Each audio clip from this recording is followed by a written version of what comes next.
don't need to know these things about myself, where I used to just spill the beans.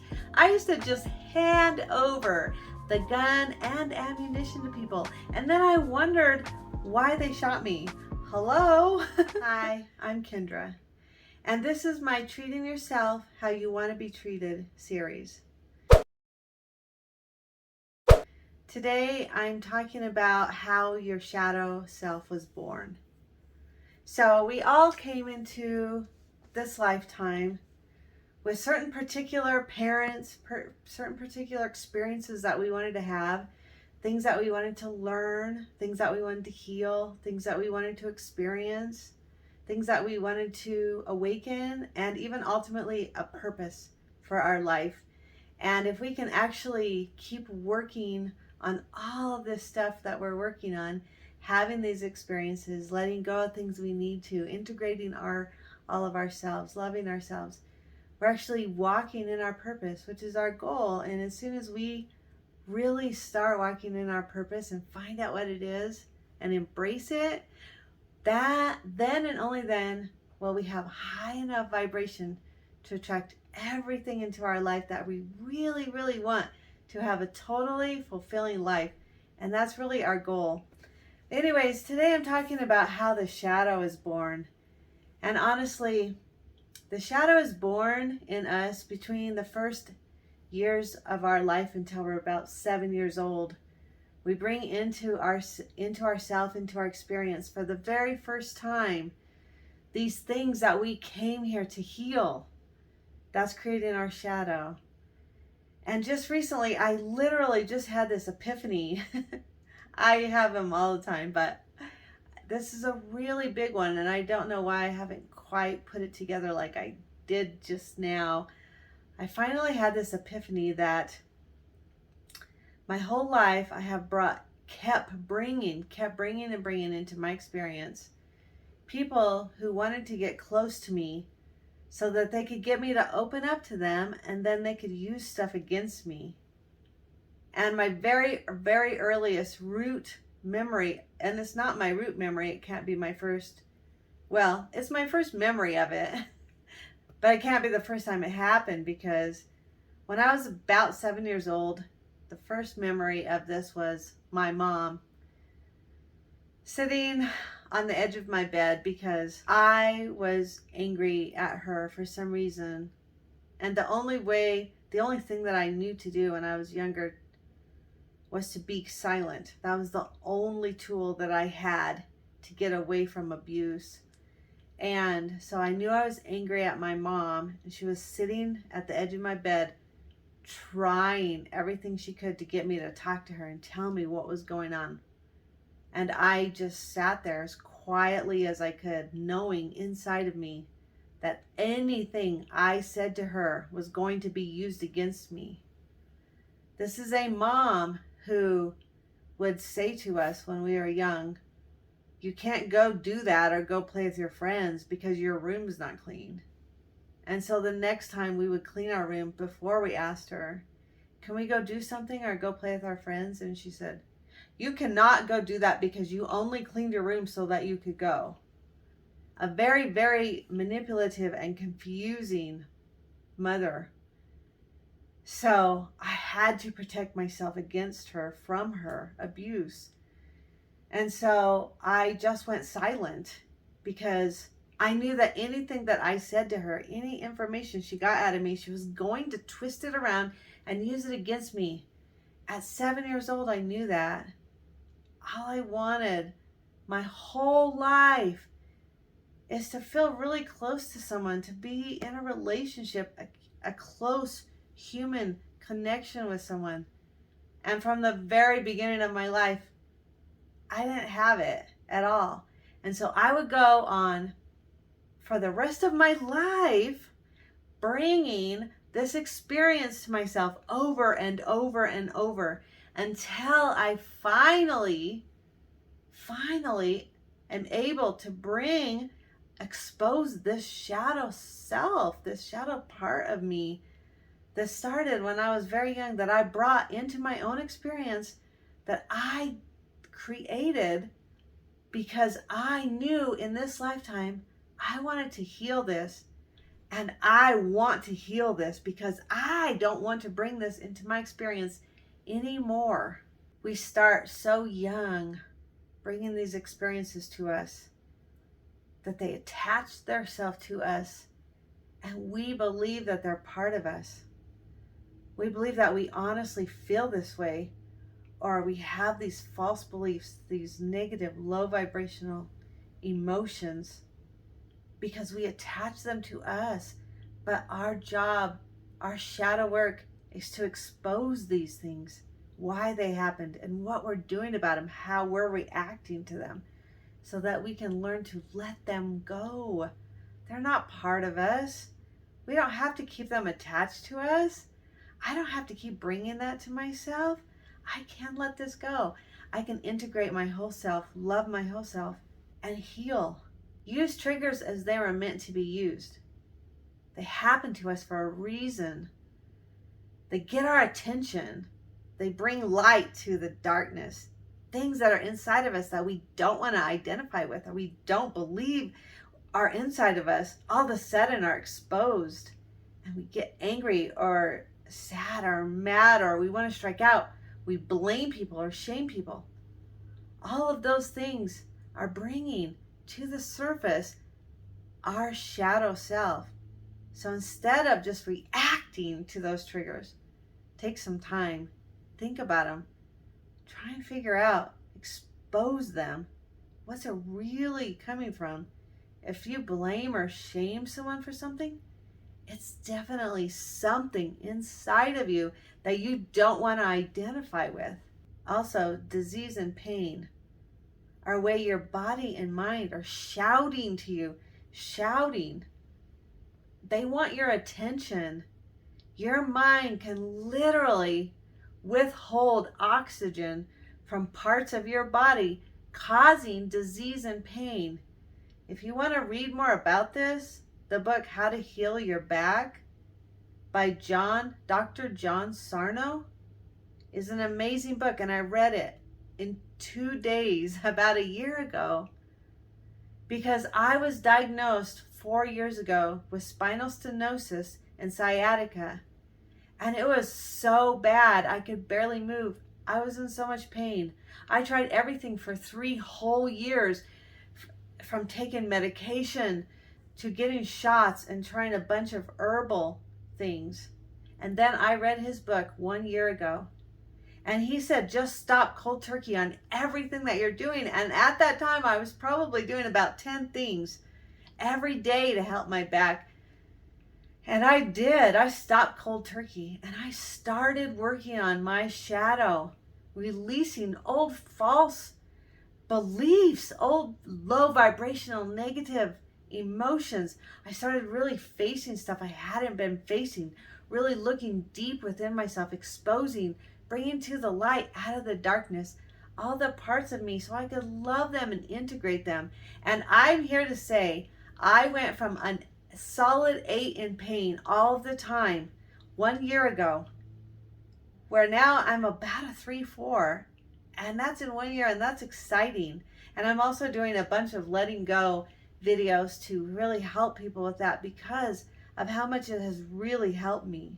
So my epiphany I had was that I'm bringing people to myself that trick me into opening up to them so that they could use my words against me. And I don't want to keep bringing that to myself. I just really realized that I am doing something that's bringing that to myself. And I want it to stop because it's horrible. It keeps me from having any close, intimate connections with people. And I've brought it to myself over and over again since the time with my mom. It continued in school where kids would pretend to be my friend, and then I would open up to them and tell them stuff like a boy I liked or something. And then they run and tell the whole school and make fun of me and tell the boy and humiliate me in front of everyone and humiliate the boy. It was embarrassing. It was degrading. It was horrible. And I opened up to them because I just wanted to have friends so bad. And then once again, I brought it to myself. And honestly, sadly, I kind of knew what I was getting myself into. But after I went through a divorce recently, I felt like everyone in my family just wasn't on my side. They were like, so we're not taking sides. We see both of you the same and we're not on your side. That's how I took it anyway. And I was devastated and lonely. And I reached out to one of my aunts who honestly, I really kind of did totally know better. But I just felt like at the time I needed someone on my side. I just needed someone on my side to listen to me, to let me rant and rave about things, to let me say things that no one else would let me say, that would listen to me and hear me out. And honestly, I really hurt myself by opening up to her because she kind of really spread a lot of stuff around the family and said a lot of mean things to me. And now I honestly don't feel like I want to be around that side of the family anymore, which is sad because I really just wanted human contact, human connections, loving, intimacy, people who really cared about me. And I opened up to the wrong people. I bring this experience to myself and it's so sad and I keep doing it. Lastly, the worst one that I recently brought to myself is shortly after my separation from my ex, when I naively thought that we were still trying to work through things so that we could maybe get back together. We were still talking to each other and trying to work through things. And I said, well, let's just put everything out in the open and let's work through it, because if we can't work through it, we cannot get back together. And so he agreed to it, and I was really still thinking that he was somebody else, and I didn't see yet. So I told him something, a very deep, dark secret that I had, so that we could work on this together and hopefully maybe rebuild our relationship. But not a chance. He went and told everyone, and I mean everyone who would listen, this secret that I had told him in complete confidence because I thought we were working through something. And that was when I saw his mask fall off, when I saw the truth 100% now. He didn't want to work on this anymore. He never wanted to, probably. He just wanted to make me once again look like the bad guy by exposing stuff that I said to him in confidence.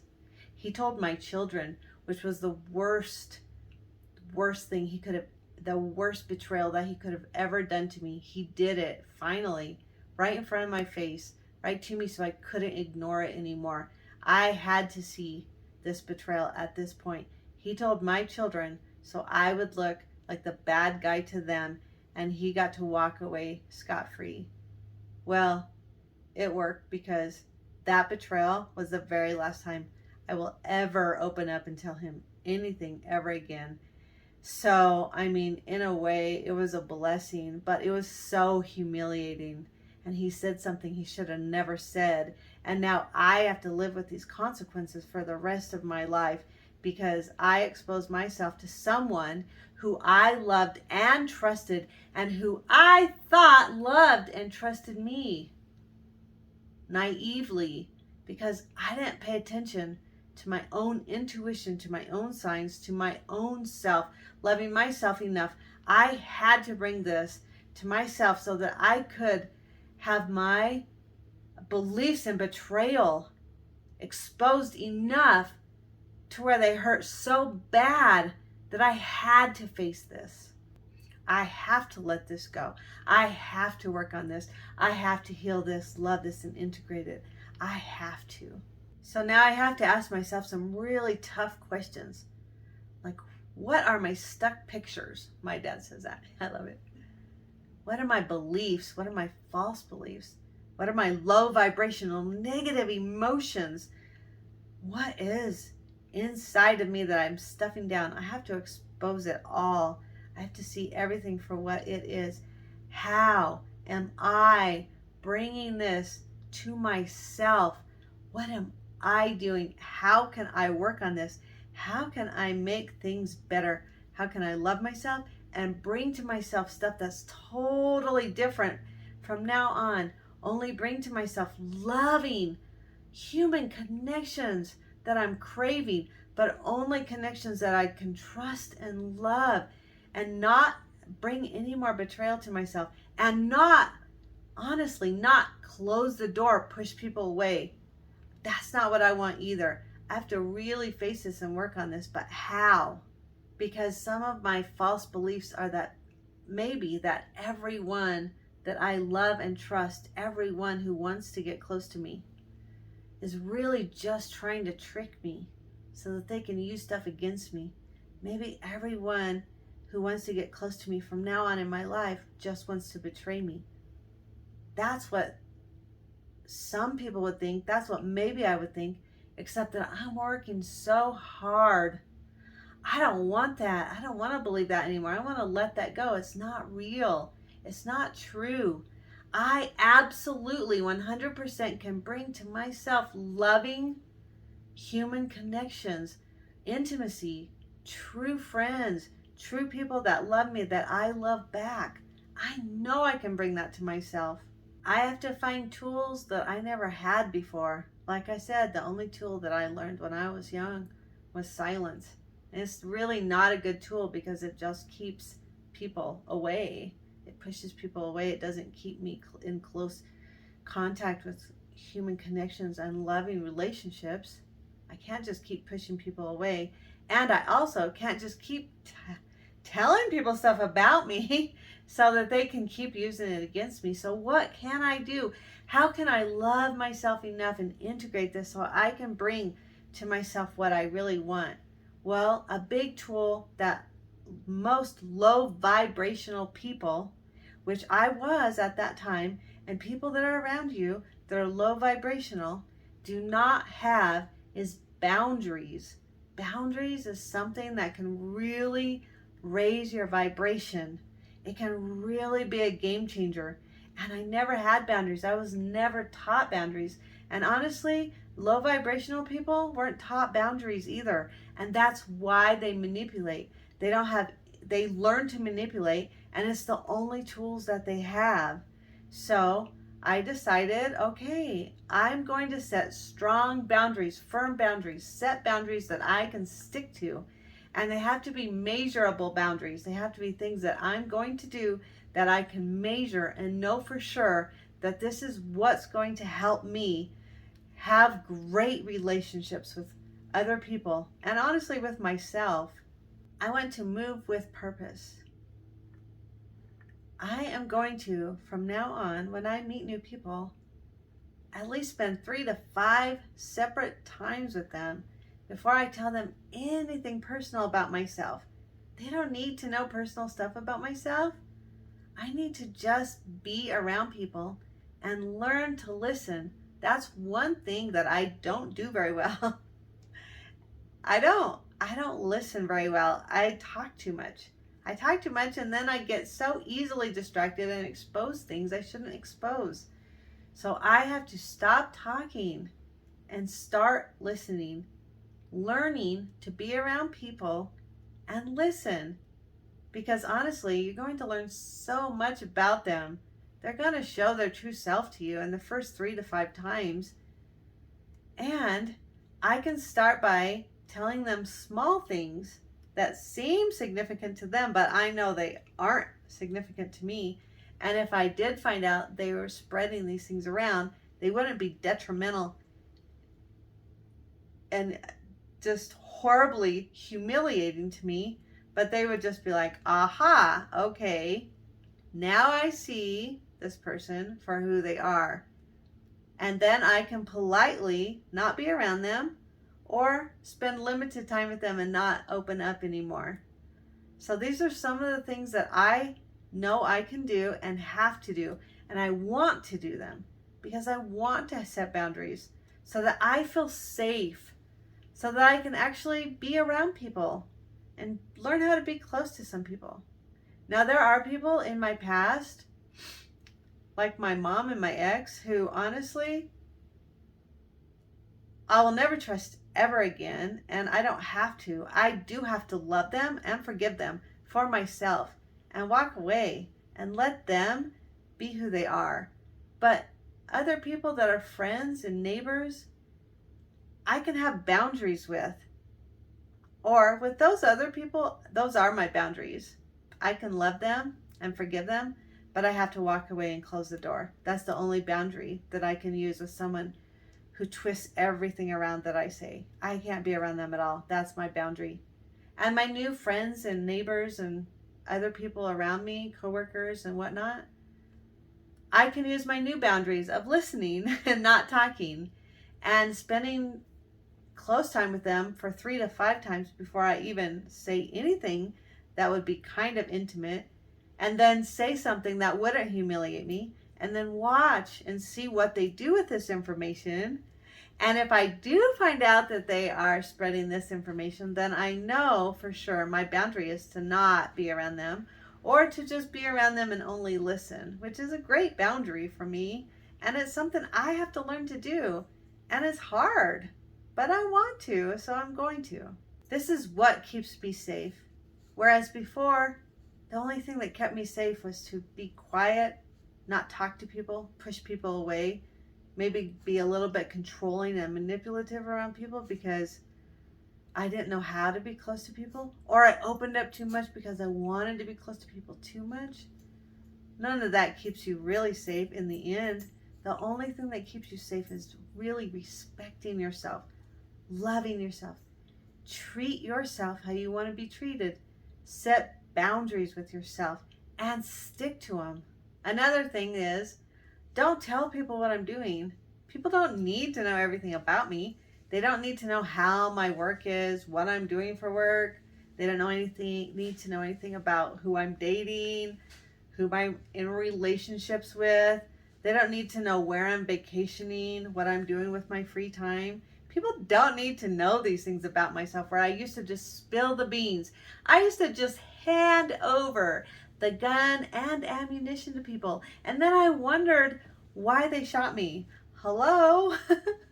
This is really about me exploring me, myself, who I am, what I do, how I did it, and really working on it, setting boundaries, keeping myself really safe, and connected and loving relationships. That's what I want. And if someone starts prying and really trying to get me to talk, I have phrases that I can say to them, which are my boundary phrases, which are, I don't really want to share that. I don't feel like sharing. Or I can change the subject or walk away. Or I can talk about them. People love to talk about themselves. And I can spend time with myself, be my own best friend. See how it feels to have a best friend who doesn't betray me, who doesn't use stuff against me, but who listens to me and loves me and cares about me.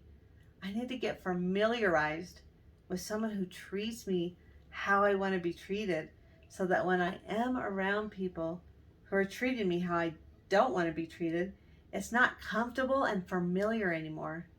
I feel like I went from my mom's house to my ex's because I was so comfortable feeling the way that I felt and being treated the way I was treated. It was so familiar to me. I didn't think it was wrong or bad. I didn't think anything about it. I just moved easily into a situation where I was treated basically exactly the same because it was comfortable and familiar. Well, now I have spent the last 3.5 years really almost totally by myself and learning how to get familiar and comfortable being treated with respect and love and care. I'm treating myself how I want to be treated, so I'll be comfortable and familiar with that feeling. And then I won't even tolerate being around people who don't treat me that way. But you need to spend time with yourself, by yourself. When I went to a class called Divorce Care, and a lot of churches host it, and I would definitely 100% recommend it. It was one of the best things I ever did. It was amazing and super helpful. And talk about exposing your shadow and your feelings, your emotions. Anyways, it's wonderful. I would recommend it to anyone. But one of the things they said was, do not date for at least 2 years. And it sounds weird and harsh, but it's a great boundary, and one that I did, and I was so glad I did. You really need that time for yourself so that you can really heal, love yourself, work on yourself, integrate, let go of things. You have to have that time alone. It's really important to you. So I'm just going to end this today by saying, we're all in this together. We're all working on exposing our shadow so that we can love it and integrate it and let things go. Don't be hard on yourself. It's a process, and it can be really, really tough, especially when you're really admitting stuff to yourself or really working through stuff that's really hard for you to face. Love yourself and be patient and be kind to yourself. It's a tough process, but you got this. I believe in you. Thank you.